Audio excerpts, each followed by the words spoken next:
اللہ کریم ہم سب کو کہنے سننے سے زیادہ عمل کی توفیق عطا فرمائے۔ اس سورہ نور میں جو ایک بہت بڑا عظیم واقعہ تھا اس کو میں کہہ نہ پایا۔ سیدہ ام المومنین طیبہ طاہرہ عائشہ صدیقہ رضی اللہ تعالیٰ عنہ میرے آقا کی رفیقہ حیات، بلکہ وہ محبوبہ رسول تھیں، ان پر ایک الزام لگایا تھا منافقین نے، اس کا دفاع کیا میرا مولا اور آیت نازل فرمایا شان عائشہ میں، صدیقہ طاہرہ کی شان میں آیت نازل ہوئی۔ ہوا یہ تھا کہ ایک جنگ سے حضور واپس آ رہے تھے، جنگ غزوہ بنو مصطلق، وہاں سے واپسی میں حضرت عائشہ بھی اس سفر میں حضور کے ساتھ تھیں۔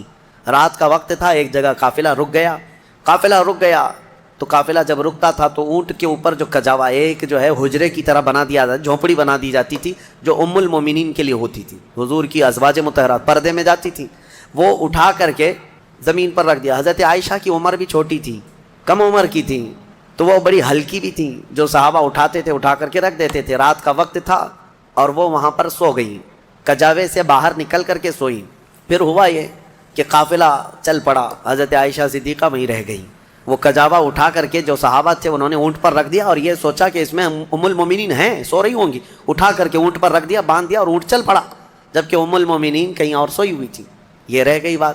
اب قافلہ مدینے کی طرف رواں دواں تھا، پیچھے سے قانون یہ تھا قافلے میں ایک صحابی بہت پیچھے چلتے تھے کہ قافلے سے چھوٹا ہوا کوئی سامان ہو تو وہ اٹھا کر کے لے کے آ جاتے تھے، کسی کا کچھ بھی رہ جاتا تو وہ حضرت صفوان ایک صحابی تھے، وہ پیچھے چلے آ رہے تھے، انہوں نے دیکھا ام المومنین عائشہ صدیقہ اکیلی تھی، انہوں نے دیکھتے ہی کہا یہ کیا ہے، انا للہ و انا الیہ راجعون، کیا ہوا ہے؟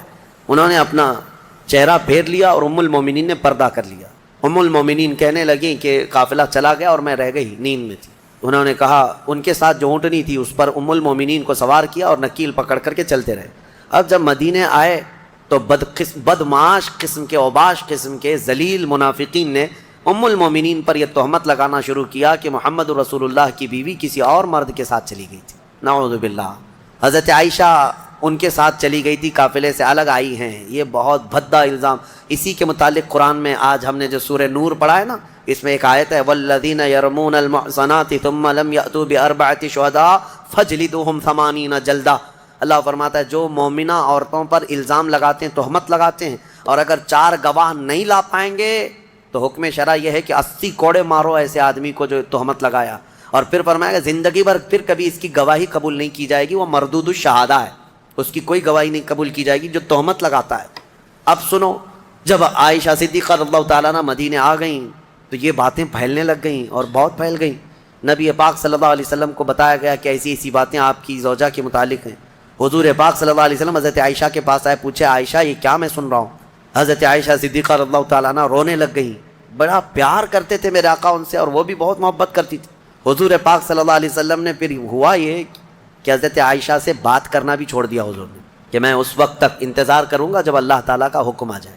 اب یہ ام المومنین کے لیے کتنا ڈیفیکلٹ اور کتنا سخت مرحلہ ہوگا کہ کائنات کے آقا و مولا جن کی وہ زوجہ ہیں وہ بات نہیں کر رہے اور گھر پہ نہیں آ رہے ہیں۔ تو حضرت عائشہ اپنے مائکے چلی گئیں حضرت ابوبکر صدیق کے گھر، تو حضرت ابوبکر صدیق بھی بات نہیں کر رہے ہیں، پتہ نہیں کیا ہوا، لیکن معاملہ کچھ بھی نہیں تھا۔ آج کے منافقین بھی اس واقعے کو اٹھاتے ہیں اور کیا کہتے ہیں رسول اللہ کو علم غیب نہیں تھا، اگر غیب کا علم ہوتا تو اتنے دن تک حضور اپنی بیوی کے متعلق تھوڑی نہ خاموش رہتے۔ اس وقت کے منافق تہمت عائشہ صدیقہ پہ لگا رہے تھے، آج کے منافق جو ہے حضور پاک پر یہ تہمت لگاتے ہیں علم غیب نہیں تھا۔ سنو، میں دونوں مسئلے حل کرتا ہوں، اس کا حل بتاتا ہوں۔ یہ صحابہ کا بڑا امتحان تھا، 1 مہینے تک یہ معاملہ چلتا رہا مدینے میں۔ حضرت عمر فاروق رضی اللہ تعالیٰ عنہ کو حضور نے بلایا، ایک باری باری ہر ایک سے پوچھنے لگے۔ حضرت عمر سے پوچھا تمہارا کیا خیال ہے عائشہ کے بارے میں، یہ جو تہمت لگائی گئی ہے، یہ جو افواہ ہے۔ حضرت عمر نے کیا ایمان کا جواب دیا، کہتے ہیں یا رسول اللہ صلی اللہ علیہ وسلم، رب ذوالجلال آپ کے جسم پر مکھی بیٹھنے نہیں دیتا، اگر عائشہ ناپاک ہوتی تو آپ کے گھر کے لیے کیسے قبول کر۔ اور تقریباً 40 سال ان کی عبادت کے ایسے گزرے ہیں کہ ایک انگور کے دانے سے سحری کرتے تھے اور آدھے گلاس پانی سے افطاری کر لیا کرتے تھے۔ یہ غوث پاک کی عبادات اور مجاہدات، اتنے سالوں کے بعد اگر کوئی کہے ان کو تو بات تو ایسی لگتی ہے نا کہ شاید دماغ میں یہ بات آ جائے، ہاں اتنے سالوں کی عبادت ہوئی، بادل کے ٹکڑے سے آواز آئے کہ عبد القادر میں نے سارے حرام حلال کر دیے تم پر اور نمازیں معاف کر دی، لیکن وہ ایسے ویسے لوگوں کی صحبت پائے ہوئے اور موسمی طریقوں کے ولی نہیں تھے۔ غوث پاک رضی اللہ تعالیٰ عنہ شان محبوبیت پر فائز تھے. آپ نے برجستہ کہا یہ آواز رحمان کی نہیں ہے، یہ شیطان کی ہے. جب نبی پاک صلی اللہ علیہ وسلم پر نماز معاف نہیں ہوئی تو میں کون ہوتا ہوں؟ اللہ کے رسول صلی اللہ علیہ وسلم جو صاحب شریعت ہیں، حضور نے نماز نہیں چھوڑی، اور وہ بھی آخری وقت تک.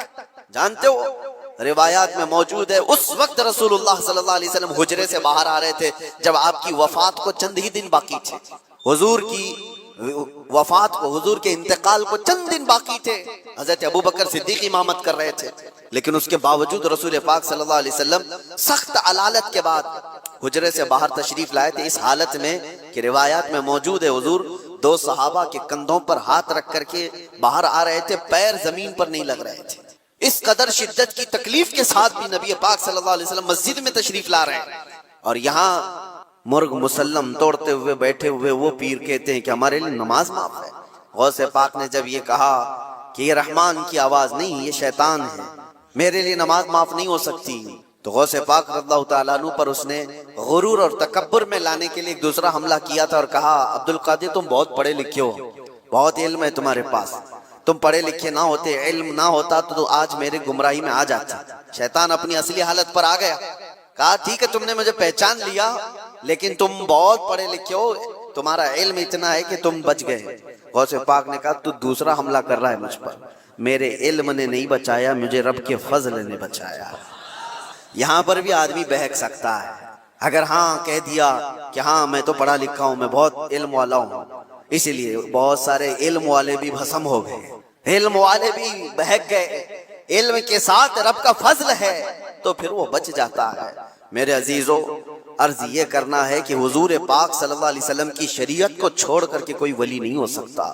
غوث پاک رضی اللہ تعالیٰ عنہ کی 11ویں کرنے والے، نیاز کرنے والے سب سے میرا ایک ہی کہنا ہے اور سب کے لیے ایک میسج ہے کہ تمہاری 11ویں، تمہارے کچڑے، تمہارے نیاز یہ فرض نہیں نہ ہی واجب ہیں، مستحب کے درجے میں آ سکتے ہیں، لیکن فجر کی نماز سے لے کر عشاء کی نماز تک فرض یہ تمہارے اوپر ایسا ضروری ہے کہ اس چیز کے لیے کوئی معافی نہیں ہے.